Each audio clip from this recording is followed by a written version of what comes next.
Olá, gente querida, gente amada. Eu sou o professor Antônio Marcos e esse é o nosso canal, Marcos da História.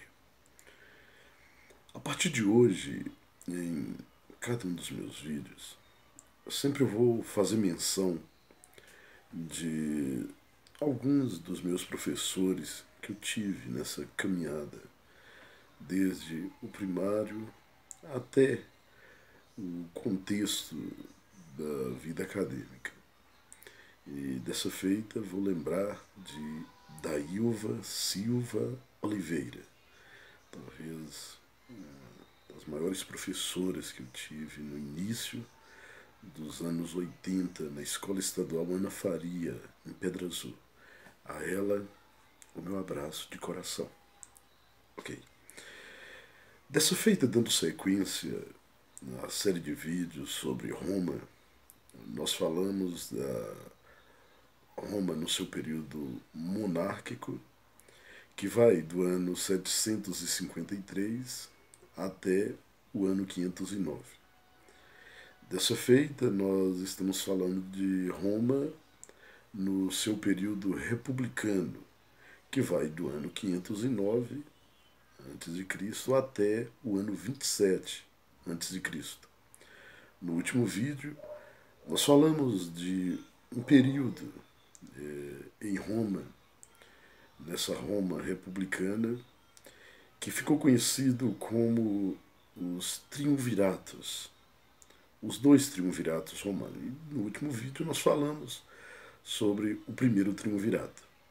Lembrando sempre, se você quiser recorrer a alguma leitura de algum historiador, alguém que escreveu bastante sobre esse período, eu aconselho, né, ler alguma coisa escrita por Tito Livio na sua obra História de Roma, né, nos contos de Virgílio, também vai te auxiliar a compreender bastante esse momento, e dois outros poetas, um chamado Plutarco e outro chamado Suetônio.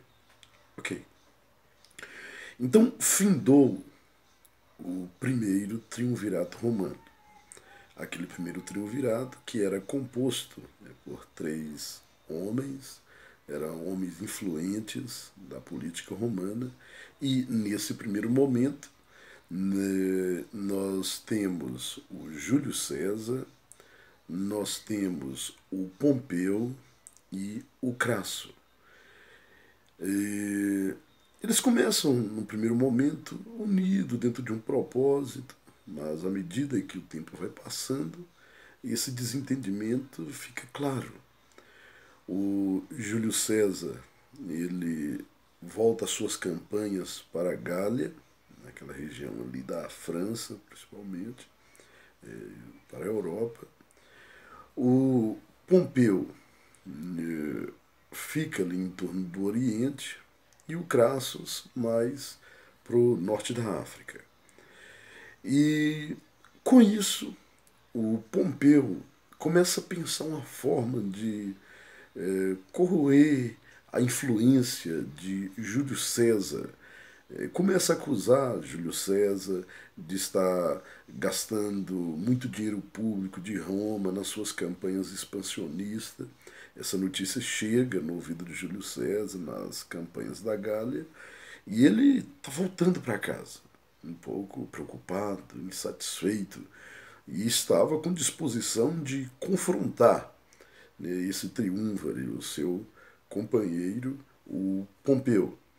E ele vem com seu exército às margens do rio Rubicão. Ele deixa aquela célebre frase: a sorte está lançada. E até ali, somente um general havia entrado com suas legiões em Roma. E agora Júlio César se posicionava a ser esse segundo. E existia uma lei que nenhuma legião poderia entrar dentro de Roma. Isso era um ato de guerra.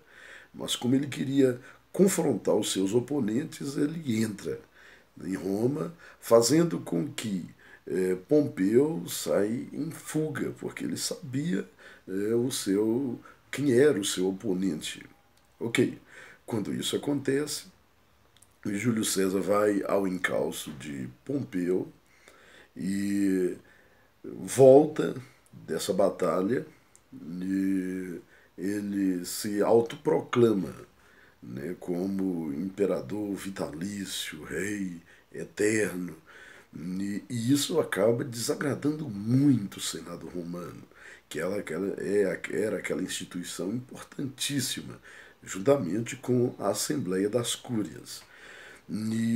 Porém, o Senado sabia da força e da influência de Júlio César com o exército, mas começou a comer ele no palitinho.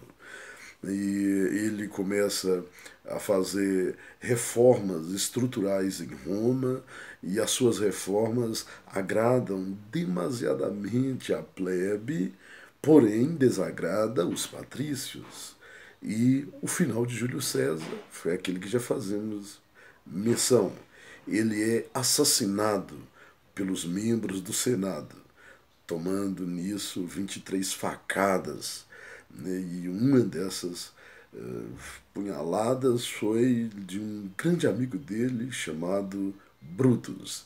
E dali, ele morrendo, vendo Brutus à sua frente, sai a célebre frase de Júlio César: Até tu, Brutus.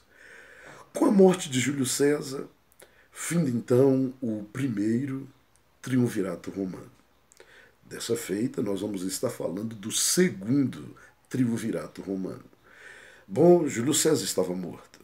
Alguém precisava ocupar o seu lugar.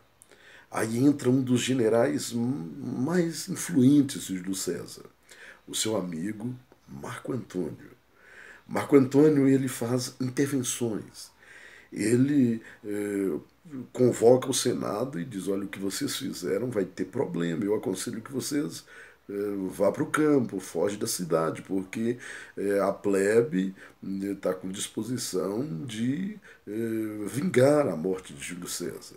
E alguns concordam nisso, dentre eles o Brutus. E Brutus foge para aquela região que hoje é a Turquia.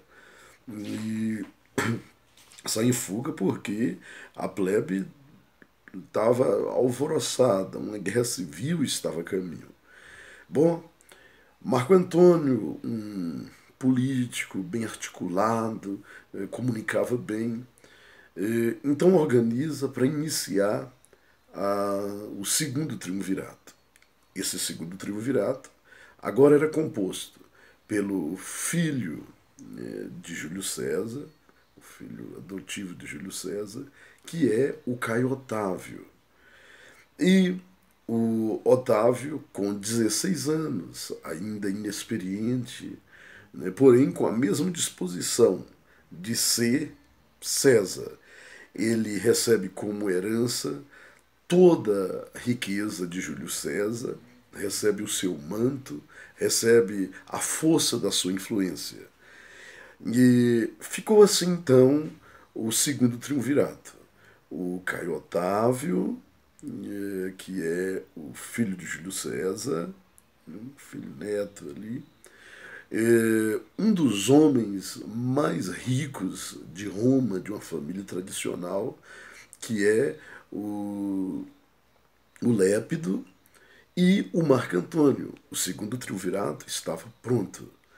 Porém, dentro a primeira disposição que esse segundo triunvirato tinha para acalmar a plebe até era vingar a morte de Júlio César. E quem é o primeiro a ser perseguido? É claro que é o Brutus. O Brutus, sabendo da disposição desse segundo triunvirato, ele também organiza o seu exército. E o exército de Lépido, de Marco Antônio e de Caio Otávio vai contra o exército de Cássius e de Brutus. E ali acontece a chamada Batalha de Filipos, né, que ficou uma batalha histórica, uma das batalhas mais sangrentas da história da antiguidade. Ok.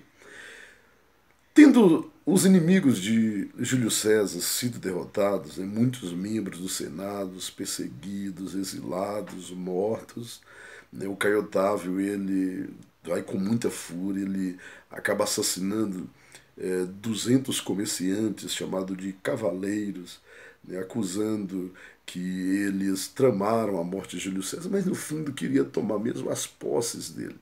Estava o segundo triunvirato iniciando. No primeiro momento, eles estavam unidos, né, em busca da vingança da morte de Júlio César.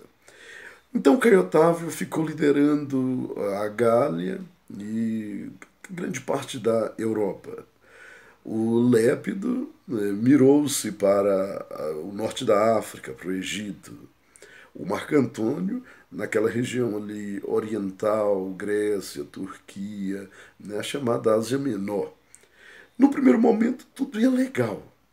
Porém, Marco Antônio esqueceu que o Caio Otávio queria ser Júlio César. E Caio Otávio, no primeiro momento, a sua irmã, a irmã de Caio Otávio, casa-se com Marco Antônio e os dois eram cunhados. E a lei romana dizia que famílias não podiam se confrontar. Então tinha um pacto ali de família instalado. Porém, Marco Antônio, no ano 28 a.C., lembra daquele esqueminha que Júlio César tinha no Egito? Lembra daquela amante que ele deixou no Egito? Quando Júlio César morreu, deixou um herdeiro com ela. Lembra daquela mulher talentosa, poliglota, tocava inúmeros instrumentos, uma mulher egípcia chamada Cleópatra. Era o caso de Júlio César, era amante de Júlio César. Quando, no ano 28 a.C., o Egito é atacado por um povo, né, que vivia naquela região ali que hoje é o Sudão, que é o povo da Núbia. Cleópatra manda pedir ajuda para Roma e Marco Antônio vai com seu exército ajudar Cleópatra. E o que aconteceu? Isso mesmo. O caso de Júlio César com Cleópatra, uma vez que ela estava viúva do seu amante, Marco Antônio apaixona-se por Cleópatra. E quem disse que ele queria saber de vir para Roma? Nada, ia só curtir, né, as regalias, as benesses ali do Egito. E a Cleópatra, na arte de conquistar, né, era uma arte histórica. Né? Até alguns diziam que ela era uma bruxa, que ela enfeitiçava os homens. Né? Mas é uma mulher muito inteligente. E o Caio Otávio ficando cada vez mais experiente. E agora ele começa a culpar, a dizer que o Lépido não queria saber de governar, não, que Lépido ficava só em Roma, não interessava em resolver os problemas no norte da África. E o Lépido concorda, escreve uma carta dizendo: olha, Caio Otávio está certo, eu não quero isso mesmo, não. E ele renuncia, né, do seu cargo de triunvire e volta para Roma. Caio Otávio pressiona o Senado a eleger o Lépido tribuno da plebe. Essa função é como se tornasse um chefe da religião pagã romana, uma espécie de papa em Roma. Né? Não pensa papa na questão cristã. É um líder religioso muito importante, que é o tribuno da plebe. Bom, com Lépido fora de cena, quem estava na frente agora de Caio Otávio era o Marco Antônio. E nesse interim, ele já estava invocado mesmo com seu cunhado, porque havia abandonado a sua irmã, né, em detrimento de Cleópatra, lá no Egito. Ele só queria saber de viver no Egito.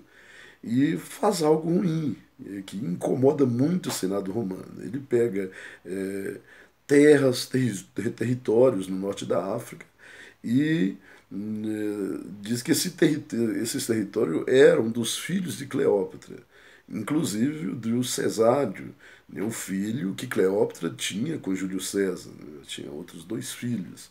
E isso deixa Roma invocado com ele. Né, e o Marco Antônio e a Cleópatra tomam uma decisão, que eles iriam enfrentar o exército de Caio Otávio, que eles iriam fazer guerra contra Roma, que iria criar um reino egípcio-romano, e os governantes seriam Cleópatra e Marco Antônio.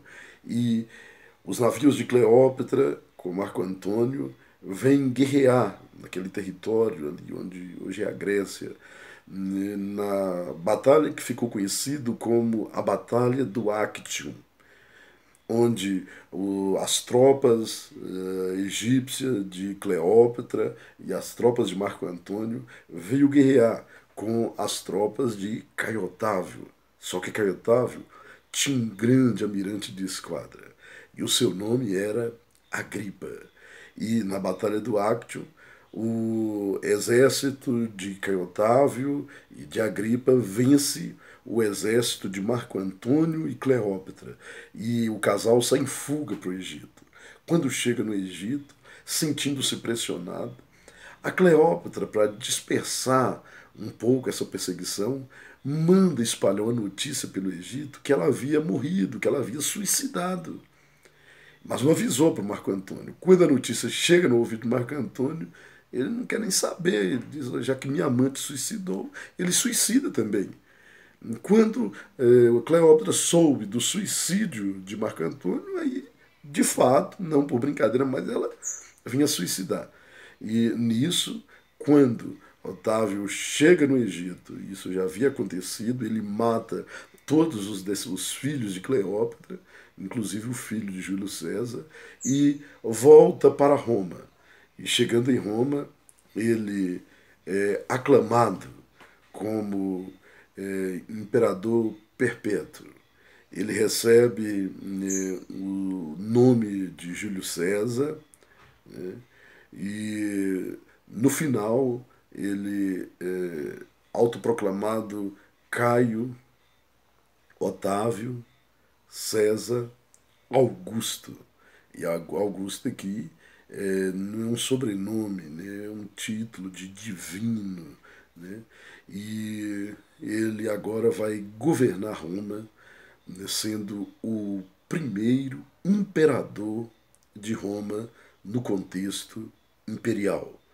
E ele vai instalar a chamada Pax Romana, que vai ser o assunto da nossa próxima aula. Estaremos falando sobre Roma Imperial, ou Roma no seu período de império. Muito obrigado. Espero você na próxima aula.